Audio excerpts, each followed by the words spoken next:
우리가 함께 나누실 말씀은 로마서 7장 13절에서 20절까지의 말씀입니다.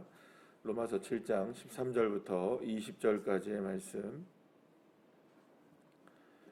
우리 다 같이 함께 합독하시겠습니다. 그런즉 선한 것이 내게 사망이 되었느냐? 그럴 수 없느니라. 오직 죄가 죄로 드러나기 위하여 선한 그것으로 말미암아 나를 죽게 만들었으니 이는 계명으로 말미암아 죄로 심히 죄되게 하려 함이라. 우리가 율법은 신령한 줄 알거니와 나는 육신에 속하여 죄 아래에 팔렸도다. 내가 행하는 것을 내가 알지 못하노니 곧 내가 원하는 것은 행하지 아니하고 도리어 미워하는 것을 행함이라. 만일 내가 원하지 아니하는 그것을 행하면 내가 이로써 율법이 선한 것을 시인하노니 이제는 그것을 행하는 자가 내가 아니요 내 속에 거하는 죄니라. 내 속 곧 내 육신에 선한 것이 거하지 아니하는 줄을 아노니 원함은 내게 있으나 선을 행하는 것은 없노라. 내가 원하는 바 선은 행하지 아니하고 도리어 원하지 아니하는 바 악을 행하는도다.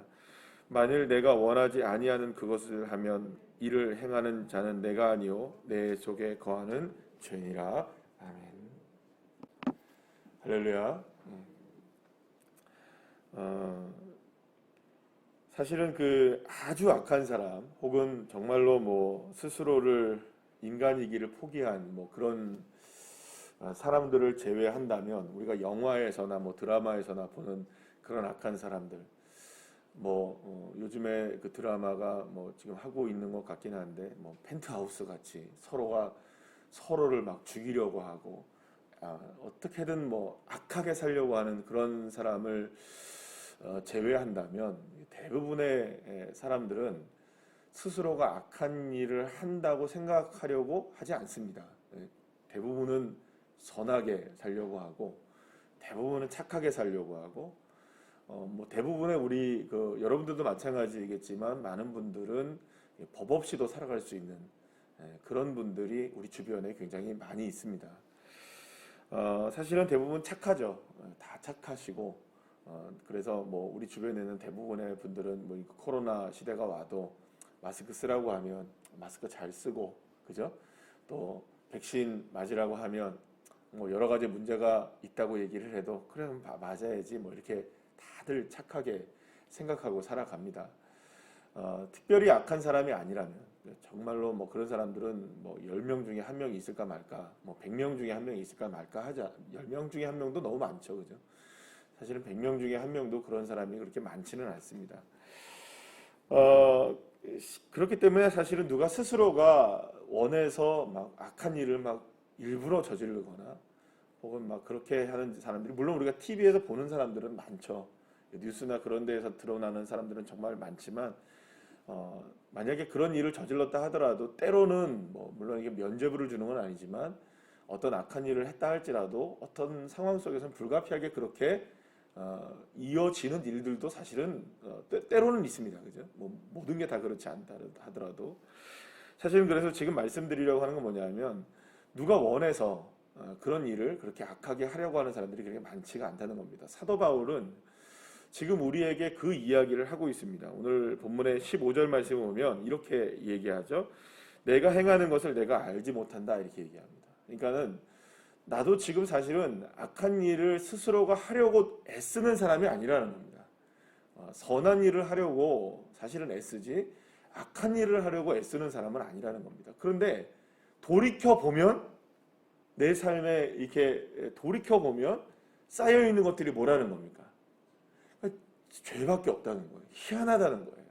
그러니까 일부러 악한 일을 행하려고 하는 것도 아닌데, 그리고 사실은 그렇게 법 없이도 살아가는데, 근데 돌이켜서 생각해보면 내가 원하지 않은 일들이 내 안에 이렇게 쌓여있고 선을 행하려고 했던 일이었음에도 불구하고 남겨진 건 뭐라는 겁니까?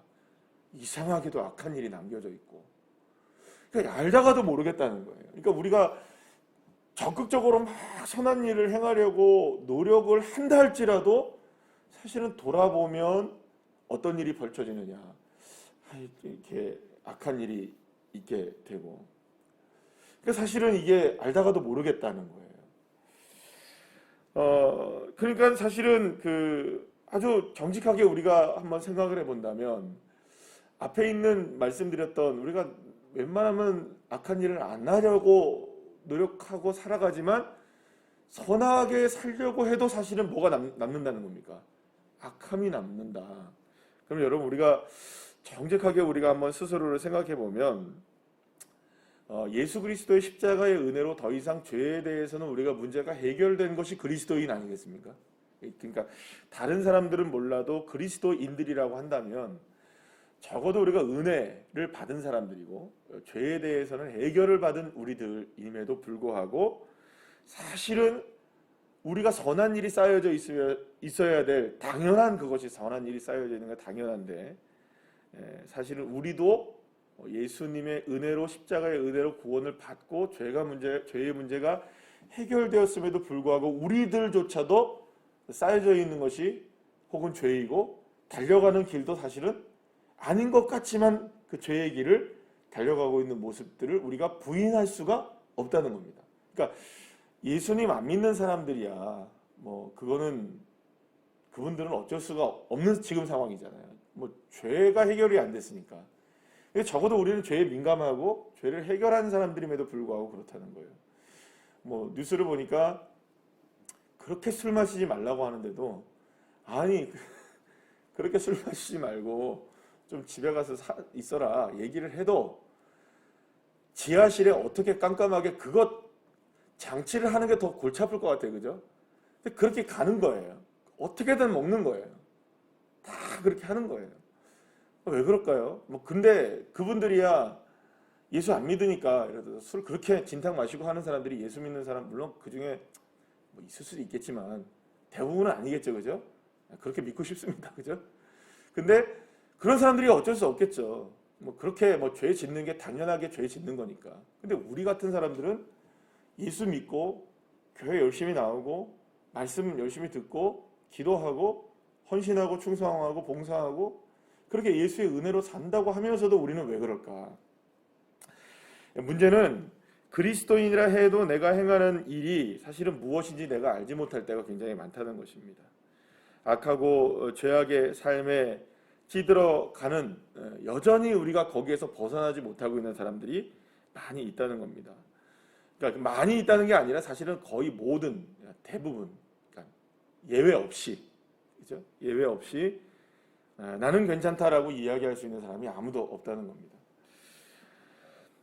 사실은 그래서 어느새 나도 모르는 사이에 은혜의 법 아래 살아가야 하는데 이게 사도 바울이 그렇게 선포했잖아요. 우리는 죄의 법 아래 있지 않고 어디 아래 있다? 은혜의 법 아래 있다라고 선언을 했음에도 불구하고 어느새 은혜의 법이 아닌 여전히 무슨 법 아래 살아가는 겁니까? 죄의 법 아래 살아가고 있는 모습이 그리스도인인 나에게도 보여진다는 것입니다. 그리고 또 이거는 우리들의 모습이기도 하지만 사실은 지금 누가 고백을 하고 있는 겁니까? 사도 바울이 자신도 그렇게 고백해요. 여러분 생각해 보면 기독교의 인물 가운데 굉장히 위대한 사람들이 많잖아요. 위대한 사람들이 많은데 정말 극적으로 위대한 인생을 살아갔던 사람 중에 한 사람이 사실 사도 바울이잖아요. 그리고 신약 성경 가운데 절반 이상을 썼고 대단한 사람이시잖아요. 뭐 이분을 우리가 어떻게 범접할 수가 있겠습니까? 만약에 여러분들 그렇잖아요. 우리 시대에 살아가셨던 위대한 목사님들이나 신앙인들을 봐도 우리가 그분들을 범접할 수 없잖아요. 그런데 이 사도 바울과 같은 사람을 어떻게 우리가 비교를 하겠습니까? 뭐 찬양도 그런 거 있잖아요. 예수님처럼 바울처럼 그렇게 살 수 있을까 이렇게 얘기하잖아요. 이거 없다는 말이죠. 살 수 있다라는 말이 아니잖아요. 살 수 없다. 살 수 없다. 그러니까 그분들은 그렇게 그냥 영적으로 뛰어난 분이라고 생각한다면 그런데도 불구하고 사도 바울이 자기도 지금 나중에 이제 내일 본문을 보시겠지만 오호라 나는 곤고한 사람이로다 이렇게 얘기한단 말이에요. 그러니까 사도 바울이 곤고한 사람이라고 얘기할 정도라면 여러분 우리가 말 다 했잖아요, 사실은. 사실은 이게 이제 누구의 모습이냐? 예수를 믿어도 그리스도 안에 살아도 죄를 여전히 짓고 살아가는 우리의 모습이다라는 것을 사도 바울은 고백하고 있는 겁니다. 그리고 여기서 우리가 사도 바울이 이것을 굳이 고백하는 이유가 있다는 거예요. 자, 우리는 여기서 이제 중요한 게 뭐냐면 개념을 다시 한번 이게 로마서는 조금 어려운 부분이 뭐냐면 개념 정리가 필요하기 때문에 그렇습니다. 어제도 말씀드린 것처럼 은혜가 뭐냐라고 하고 또 은혜로 사는 게 뭐냐, 이게 구분이 되어져야 된다는 거죠. 여러분, 은혜가 뭐죠? 예수님의 십자가의 보혈로 우리가 죄를 용서받았다는 법적인 선언이 있는 겁니다. 그죠? 이게 은혜입니다. 그러니까 이게 칭의가 은혜입니다. 우리가 주일 오후 예배 시간에 배웠던 건데 따라합시다. 칭의. 그러니까 우리를 의롭다 하셨다는 거예요. 하나님이. 예수 그리스도의 십자가의 보혈을 의지하고 믿는 자들마다 하나님의 자녀가 되는 권세를 주셨다. 그러니까 우리를 법적으로 무엇을 만들어버립니까? 하나님의 자녀로 만들어버립니다. 그러니까 이게 칭의라는 건데 이게 은혜입니다. 왜냐하면 우리가 전적으로 타락했고 아무것도, 그러니까 우리는 선을 행할 능력이 없고 죄를 지을 수밖에 없는 그런 상황이었지만 누구의 전적인 은혜로? 아버지 하나님의 전적인 은혜로, 예수 그리스도의 십자가의 은혜로 값없이 거저 주어진 은혜인 거죠. 우리의 능력이 아니라. 그래서 이게 은혜입니다. 그러면 은혜로 산다는 건 뭐죠? 그 은혜를 간직하고 하나님과 동행하며 사는 거죠. 이게 사는 겁니다. 그죠? 은혜로 산다. 그러니까 은혜와 은혜로 사는 것이 구분되어져야 한다는 것을 사도 바울이 얘기했던 겁니다. 어제 6장 본문을 통해서. 그런데 오늘 본문에서는 뭘 얘기하고 싶은 거냐면, 그러면 우리는 여전히 뭘 짓고 살아갑니까? 하나님의 자녀가 되었음에도 불구하고, 법적인 하나님의 자녀가 되고 칭의를 받고 말할 수 없는 은혜를 받았고, 그래서 은혜를 받았는데도 불구하고 그것이 은혜인 것도 알고 은혜로 사는데도 불구하고 여전히 어떻게 살아간다는 거예요? 내가 행하는 것이 뭔지를 모르고 살아가는 거예요. 여전히 무엇에 얽매여 살아갑니까? 아니, 죄가 해결됐음에도 불구하고 죄를 짓고 살아가는 거예요, 우리가. 그런데 사도 바울이 오늘 우리가 구분되어져야 될 거 필요하다는 겁니다. 우리는 이미 예수의 십자가의 은혜로 구원을 받았습니다. 아멘이시죠? 이게 은혜입니다. 그런데 오늘 본문에서 뭐를 얘기하냐면, 우리 19절 말씀하고 20절 말씀을 다시 한번 읽어보실까요? 시작. 내가 원하는 바 선을 행하지 아니하고 도리어 원하지 아니하는 바 악을 행하는도다. 만일 내가 원하지 아니하는 그것을 행하면 이를 행하는 자는 내가 아니요 내 속에 거하는 죄니라. 이렇게 얘기해요. 그러니까 내가 지금 죄를 짓게 되는 이 모습은, 죄를 짓는 것은 내가 아니라 무엇이 짓는다는 겁니까? 죄가 나를 죄짓게 한다 말이에요. 그러면 내가 죄 짓는 거는 누구에게 지금 전가시키고 있습니까? 죄에게 전가시키죠. 사도 바울이 그렇게 얘기를 하고 있는 거예요, 지금. 그럼 왜 이 이야기를 굳이 하느냐라는 겁니다. 예수를 믿게 되었고 예수의 은혜 가운데 사는데 우리는 나도 모르는 사이에 또 죄를 짓는 거예요. 그럼 도대체 이 죄는 뭐냐? 이 죄는 뭐냐? 그러니까 예수님께서 우리를 구원을 하셨고 우리가 법적으로 죄인이 아님을 선언하시고 의로운 하나님의 자녀라고 선언했음에도 불구하고 여전히 죄의 모습이 남아져 있는 것은, 우리가 날마다 무엇을 붙들고 살아가면 되는 겁니다. 십자가의 예수의 은혜를 붙들고 살면 되는 거죠. 그러면 무엇을 날마다 해결할 수 있습니까? 곤고하고 죄 짓는 우리의 모습들을 해결해 나갈 수 있다는 겁니다. 그러니까 여기서 중요한 개념은 무엇이냐 하면, 은혜를 받은 삶을 살아가는 건 뭐냐면 죄를 안 짓는 것이긴 하나, 그죠? 죄를 안 지어야 하긴 하나, 우리도 모르는 사이에 죄를 짓게 되는 이 모든 것들은 어떻게 처리해야 되느냐, 또다시 무엇을 붙잡아야 되느냐, 예수의 십자가를 붙들고 살아가고 우리의 삶의 자리에서 하나님을 바라보고 나에게 끊어지지 아니하는 하나님의 능력과 은혜와 사랑의 역사가 오늘도 나를 붙들고 계시다는 이 믿음을 근거하여 다시금 죄 지은 자리에서 누구를 바라보며 예수의 십자가를 바라보고, 그러니까 죄 지었기 때문에 퍼지지 말라는 겁니다. 죄 지었기 때문에 문제가 생겼기 때문에 포기하지 말라는 겁니다. 문제가 있을 수 있고 연약해질 수 있고 죄도 질 수 있고 또 혹은 실패할 수도 있고 넘어질 수도 있지만 끊을 수 없는 하나님의 사랑과 예수 그리스도의 은혜의 사랑이 우리 안에 지금 와 있기 때문에 그분을 붙들고 다시금 십자가의 자리로 나가고 또다시 십자가의 자리로 나가고 또다시 십자가의 자리로 나가는 그 믿음만이 우리를 다시금 새롭게 해준다. 사랑하는 여러분, 그래서 여러분, 은혜로 산다는 것은, 그러니까 우리가 날마다 회개해야 하는 것이 은혜인 줄 믿습니다. 여러분, 회개가 은혜이고 회개가 즐거워야 합니다. 회개가 즐겁다는 것이 무슨 의미인지는 계속 말씀을 드리는 것이니까요. 여러분, 회개가 여러분들에게 은혜가 되시기를 축복합니다. 우리는 회개가 은혜입니다. 근데요, 여러분, 문제는 뭐냐면 회개하고 또 돌아가고 회개하고 또 돌아가고 이게 아니고, 그래서 날마다 우리는 어디에 머물러야 하는 겁니까? 십자가에 머무는 삶. 십자가를 떠나지 않는 삶. 십자가의 자리에서 날마다 무엇을 경험하는 겁니까? 나는 죽고 그 자리에서 누가 사십니까? 예수가 사시는 것을 경험하고. 그러니까 우리는 날마다 십자가에서 죽는 겁니다. 그러면서 또 동시에 뭘 하는 겁니까? 살아나야 합니다. 누구의 은혜로? 예수의 은혜로. 죽는 것만이 중요한 게 아니고 사는 것이 중요하죠. 그러니까 사도 바울이 지금 이야기하고 있는 건 뭐냐면, 우리가 왜 죄를 이렇게 짓냐, 예수를 믿어도 왜 이렇게 죄를 짓냐, 여기에 여러분들 이 문제가 사실은 해결이 안 되면 어떤 측면으로 빠지게 되냐 하면 이 하나님의 교회 같은 걸로 빠집니다. 여러분, 안상홍 같이 증인 뭐 이런 사람들처럼 빠집니다. 왜 빠지냐면 여러분들, 이 사람들은 그리고 또 뭐 구원파 이런 데로 빠지는 거예요. 여러분, 특히 이제 구원파 같은 데로 빠지는 거예요. 왜 그러냐면 죄를 졌단 말이에요.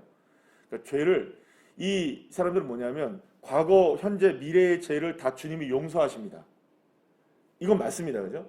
그러면 이 모든 행위의 죄까지 용서하시는 게 아니라는 거예요.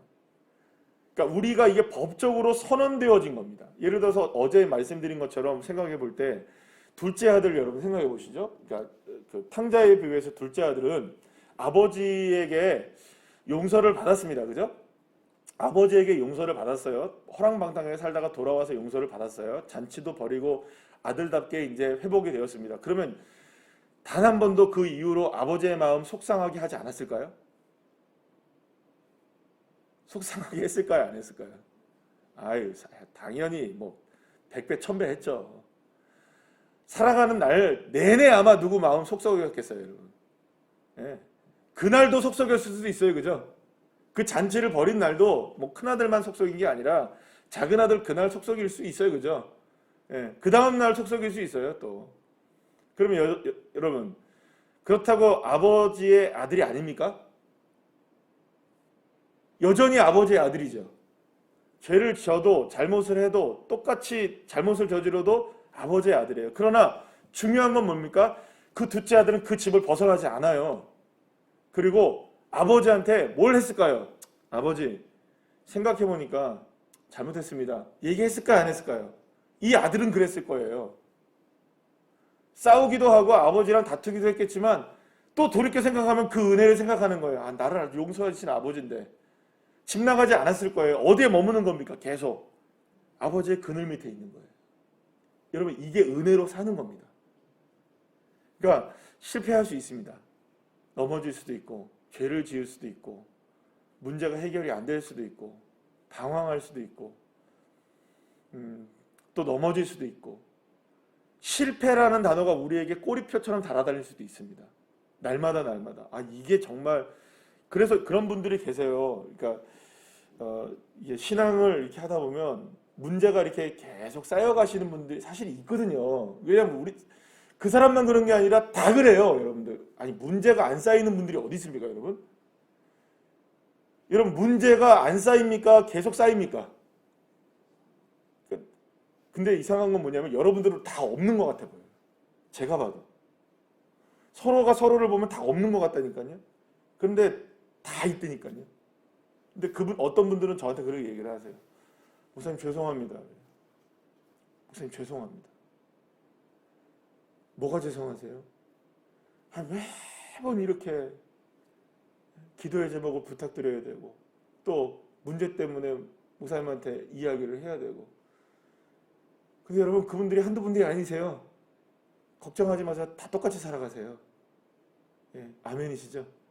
그러니까 나만 문제가 있는 게 아니고 옆에 있는 다 문제 있습니다. 위로가 되시죠, 그죠? 다 똑같으세요. 예, 다 똑같으세요. 자, 문제는 뭐냐면 저한테 죄송할 건 없는 거예요. 우리가 다 그렇게 살아가거든요. 근데 중요한 건 뭐냐면 그럼에도 불구하고 누구를 떠나지 않습니까, 우리는? 놀라운 건 하나님의 은혜를 떠나지는 않는다는 거예요. 떠나면 안 된다는 거죠. 사랑하는 여러분, 죄송할 거는 서로가 없습니다. 우리에겐 능력의 주님이 계시잖아요. 나를 용납해 주시고. 여러분, 집 나가서 개고생하며 살았던 이 둘째 아들을 용서하신 아버지가 뭘 용서를 못 하시겠습니까? 이미 다 용서하신 거잖아요. 그러니 여러분, 우리는 은혜가 흐르고 있는 거예요. 이미. 은혜가 흐르는 곳에 우리는 은혜에 빠져 살면 되는 겁니다. 때로는 은혜를 벗어나서 다른 것도 기웃기웃하지만 또다시 어떻게 합니까? 그 은혜로 돌아오면 되는 겁니다. 그래서 여러분, 7장에서 로마서 7장에서는 계속 이 이야기를 합니다. 계속 이 갈등과 어떻게 영적인 삶을 산다고 하면서도 하나님의 백성으로 산다고 하면서도 칭의를 받아서 의롭게 된 하나님의 백성임에도 불구하고 왜 이렇게 우리는 살아갈 수밖에 없느냐 하다가 맨 마지막에 7장의 맨 마지막에 가서는 막 정말로 사도 바울이 다 포기한 것처럼 얘기를 해요. 그러다가 8장 1절에 가서 뭐라고 얘기하느냐, 결국엔 알게 되는 거예요. 그러므로 알게 되는 거예요. 딱 뭐라고 얘기하느냐, 예수의 십자가의 은혜다. 다시금 거기로 돌아가는 건 방법밖에 없는 거예요. 그래서 여러분, 하나님의 은혜로 산다는 것은 십자가를 떠나지 않고 살아가는 겁니다.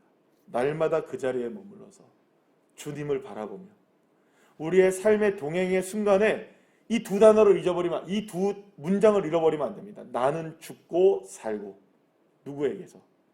예수에게서. 그러니까 이게 동시에 이루어지는 게 은혜입니다. 그러니까 하나만 이루어져서는 안 돼요. 십자가만 강조해서는 안 돼요. 십자가가 없이는 은혜도 없잖아요. 그러니까 물론 십자가가 강조가 되어는 정말 맞지만 십자가에 죽은 것이 십자가에서 다시 부활하신 예수님과 함께 사는. 그래서 어제 본문의 제목이 뭐였었나요? 예수와 함께 죽고 예수와 함께 살고. 이 두 개가 같이 가야 돼요. 이게 은혜입니다. 이번 한 주간 동안 여러분들이 살아가시면서 어떤 삶의 형편에 놓여 있든지 낙심이 되어지는 그런 상황이라 할지라도 곤고함에 빠진다 할지라도 그 자리에서 다시금 주님의 십자가를 의지하시고 내 주님이 나와 함께 하신다는 이 믿음을 가지고 여러분 주님과 함께 주님을 바라보며 십자가를 의지하며 승리하시는 주의 자녀들 한 분 한 분들 다 되시기를 간절히 축원합니다.